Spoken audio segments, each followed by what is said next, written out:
21-16 heading into the bye. Michigan over to Purdue.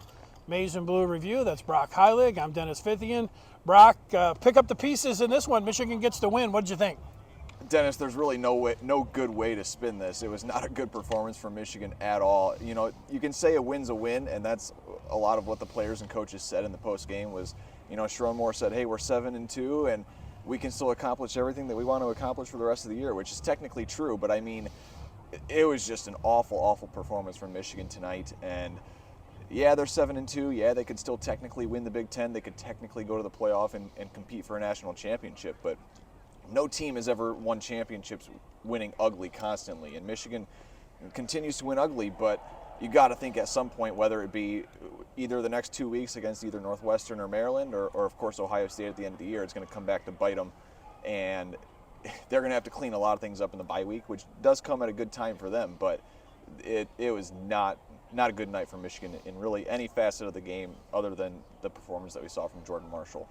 Yeah, I feel a little bit torn because I don't know how many games ago it was. There were a lot of fans that were seemingly bailing on the team, saying things like, this team's not only not a playoff team, they don't deserve to be in the playoffs. I said, well, if they win all the games remaining, you'll probably feel a little bit different. But they're saying, you know, the offense can't play on the road at night, and the offense this and that. And then, you know, watching it today, I was thinking, all those people had a point about it. You can't go.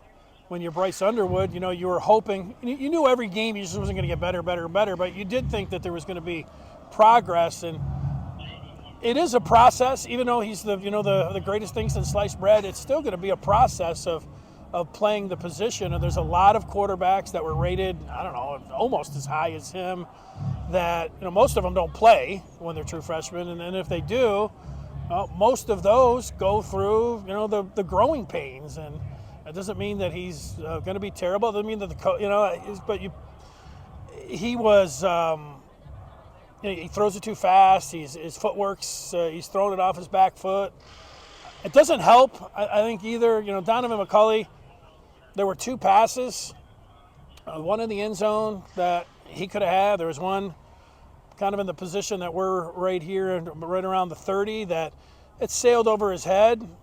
I thought he could have had that one, but you know, Underwood, he throws such a fastball. You got to be able to deliver the ball with touch and accuracy, and you got to be able to put the ball on the receiver. Now, I would look at it, and I know that there was one point I'm looking out there, and there's Jamar Browder. He's a true freshman. On the other side, there's Andrew Myers. He's a true freshman. Of course, Underwood, true freshman. They've got the three offensive linemen that are redshirt freshmen, and there's like they got a bunch of freshmen out there. I'm not making any excuses or not. I agree with what you're saying, that in this one, you're a Michigan fan, and you're just saying, oh, I'm glad the bye week's on us. Absolutely. It comes at a great time. They can regroup. Of course, like I mentioned, they've got the two. I don't know if you can call them cupcakes really anymore, because they only won by 5 against Purdue at home, but two easier games you'd assume before you welcome Ohio State to town. But going back to your point on Bryce, I mean, yes, he's a freshman, but Sharon Moore said post-game, listen, no one's a freshman anymore. He was asked about the young guys going out there with you know, Browder and Owusu Boateng, Chase Taylor, guys like that, getting more playing time. And Sharon said, listen, no one's a freshman anymore. This is the 9th game of the year. We're 3/4 of the way through now, and no one's a freshman. And especially not Bryce, because he's played essentially every offensive snap so far this season. And what's concerning to me is that he appears to be regressing. And, you know, you can chalk that up to, oh, you know, it's a freshman moment, or he's hit a freshman wall, things like that. But, I mean, he's clearly not improving at all from where he was at the beginning of the year. In fact, last week against Michigan State, threw for less than 100 yards. This week, he throws an interception in the red zone, fumbles in the red zone. And you're just sitting here scratching your head thinking, where's the development? Where is what Michigan fans were promised when Bryce Underwood signed or verbally committed to Michigan almost a year ago now, and you're not seeing it, and you're not seeing any development or really any improvement from him whatsoever. So that's what's most concerning to me, is that Michigan's offense is for the most part, getting worse than it was earlier on in the year. Yeah, well, actually, you go back, it was just Washington. It was just a couple of weeks ago, and he had his best game statistically, and he didn't turn it over, and he had a good completion percentage, but then it wasn't there against Michigan State. And then today, that's the big part. A lot of this through the season, even though it wasn't going great for him, people pointed out correctly, so that he was protecting the ball. But he fumbled it into your end zone and throwing the pick in the red zone. That's not good. And he's just hurried up. It seems like the game in the non-conference season against New Mexico and certainly against Central, the game looked like it slowed down for him. And then I thought, oh, watch out. But it looks like it's a little bit too fast for him, and he's just trying to rely on just being able to, his arm talent. And there's so many things, people that, you look. I feel like Dan Orlovsky, who obviously played the position, but he's always talking about the footwork. And if you're moving back and throwing it off your back foot, I know that the quarterbacks do that and they throw off platform and everything else, but I think that's what they need to work, kind of the fundamentals with him. And again, the receivers, they don't do him a lot of favors. No. There were a ton of drops in this game. I don't know, we got 4 at least, that we could talk about. And then, I don't know, what about the injuries? I'm sure Sharon was forthcoming talking about the bye week and getting everybody back, but McCauley limped off. Jayshon Barham was off after the first series of the game. Any updates there? You got a lot of coach speak out of Sharon Moore after this one. Shocker. He was not really giving any information. A lot of, we'll see, or we'll see how it goes. We'll go through the week and talk with doctors, things like that.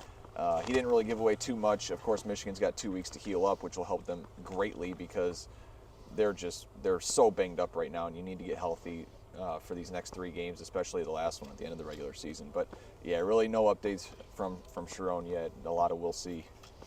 Yeah, some of the numbers for Underwood: 13 of 22 for 145. You mentioned that interception and fumble.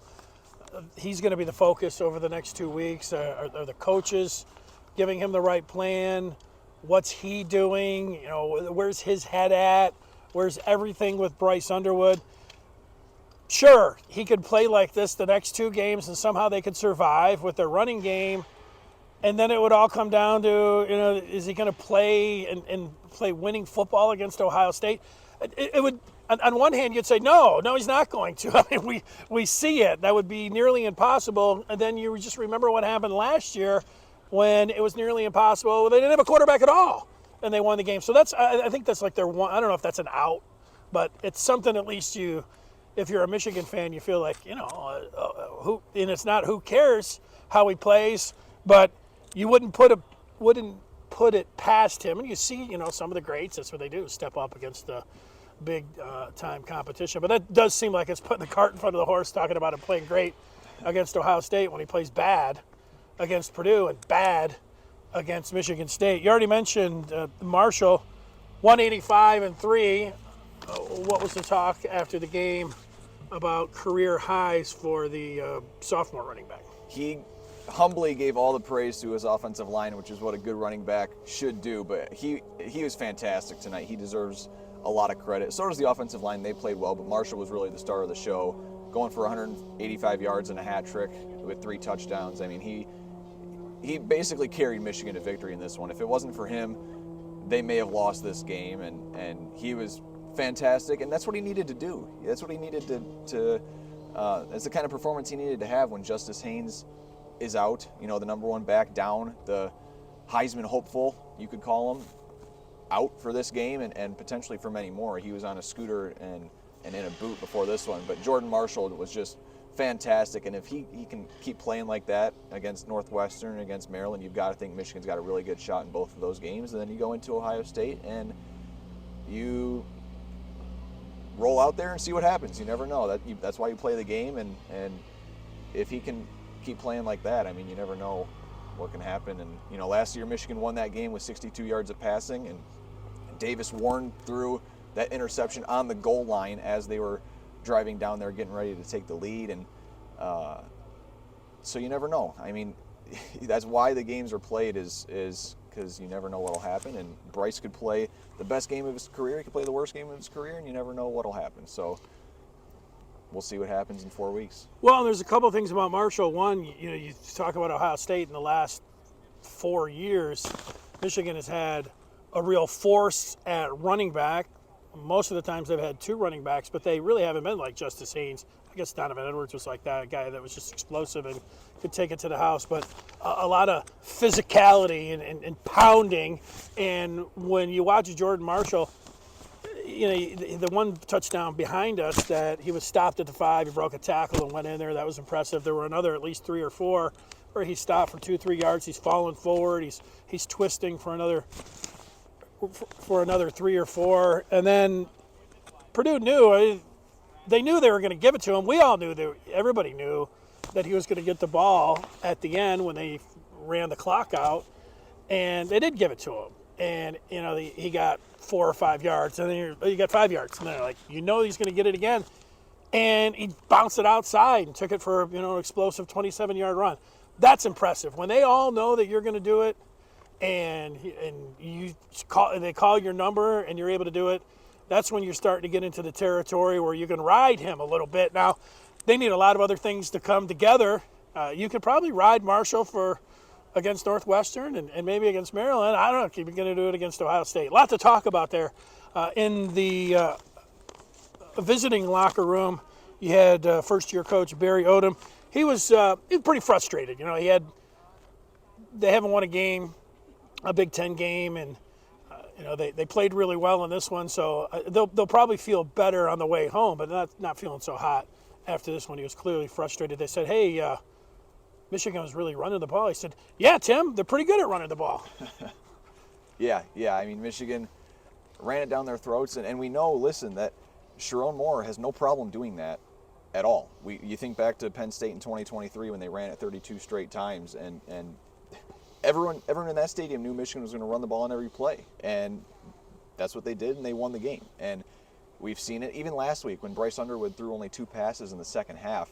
Everyone knew Michigan was going to run the ball on basically every play in that second half, and that's what they did, and that's how they won the game. We know that Sharon Moore has no problems winning ugly and leaning on the ground game and on the defense. And if Michigan's going to keep winning games like that, some fans will be mad because they were promised great things through the air with Bryce Underwood, and they were promised flashy touchdowns and Heisman numbers from Bryce and all this kind of stuff. But it's clear that Sharon Moore is focused on winning, which is good for a head coach. Winning's what you're judged by. That's how you make your money as a head coach. But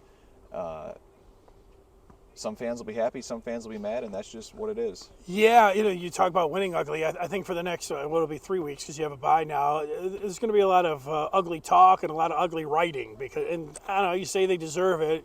At the end, you say, hey, they won. But, is this sustainable? And you're going to say no.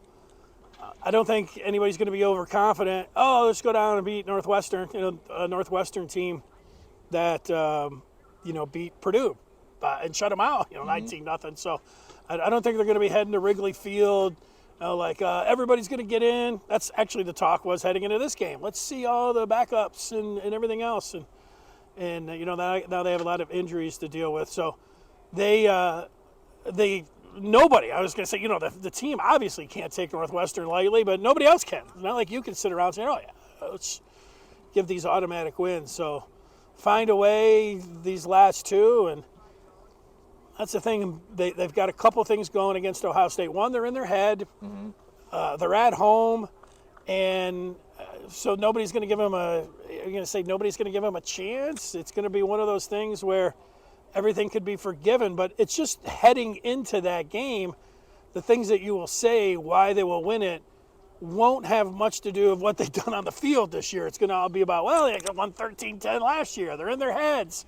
That's how this series goes. They're at home. And you say, well, what about everything else? And you say, well, let's so it's going to be hard to predict them unless you're just going to just say, go blue, and they'll find a way. They've been finding a way, and they'll find a way again. So you got any final thoughts? I would just say, you could say that they have a lot to clean up before Ohio State, and I do think that's true to an extent. They have to get healthy, and they have to develop some sort of passing attack that's worth respecting, or else Ohio State's just going to load the box. And at that point it's going to be really hard to run the ball. Last year it took a Kalel Mullings 27-yard run on 3rd and 6 just to get into field goal range for that Zavada game winner. That seemed like a miracle, right? So that would bode well for Michigan, would be to develop a passing game that Ohio State has to respect. That way the run game can work, and that way you can open up the play-action pass, and it'll just help you out a whole lot more on offense. But on the other hand, you never know. Like we talked about last year, they were 3-touchdown underdogs, and they went in there, and no one expected that game to be close, and they ended up winning. So weird things happen in rivalry games. We've seen that in the past, and like you mentioned, Michigan is in Ohio State's head. They're in Ryan Day's head, and he's going to have all the pressure on him again. Even if the Buckeyes are 11-0 and they come in here, and he's still going to have a whole lot of pressure as the reigning national champion that hasn't lost since that Michigan game last year. And all the pressure is going to be on him once again, and you never know what's going to happen. And I'd say another bright side that the people will talk about, maybe not tonight or tomorrow, but we mentioned how many of the young players played in this game, and we didn't even talk about it on the defensive side. You mentioned Owasso Boateng and Taylor, and the offense were loaded with true freshmen. The defense needed to have some of those guys too. So if you were a recruit at this game, they're going to be like, "You want to be out there next year?" Like, I mean, so we're not bullshit. You can be out there. So. Yeah. All right, Brock, great job. Enjoy the bye week. Yes, absolutely. It'll be good to rest up, and I don't need to get healthy. I am healthy, but good for the players and good for us media folk to get a break every now and then before the last home stretch of the season. You got that right. And for all of you that want more Michigan coverage, why don't you just take yourself over to the Maize and Blue review, go to on3.com and tap that button, subscribe. You get instant access. And you can start saying, "Hey, Brock, what's going on, man? What's going on with this team?" And then he'll answer you. So it's a lot of fun. All right, Brock, great job. And we'll see you next time on this field for Michigan, Ohio State. How about that?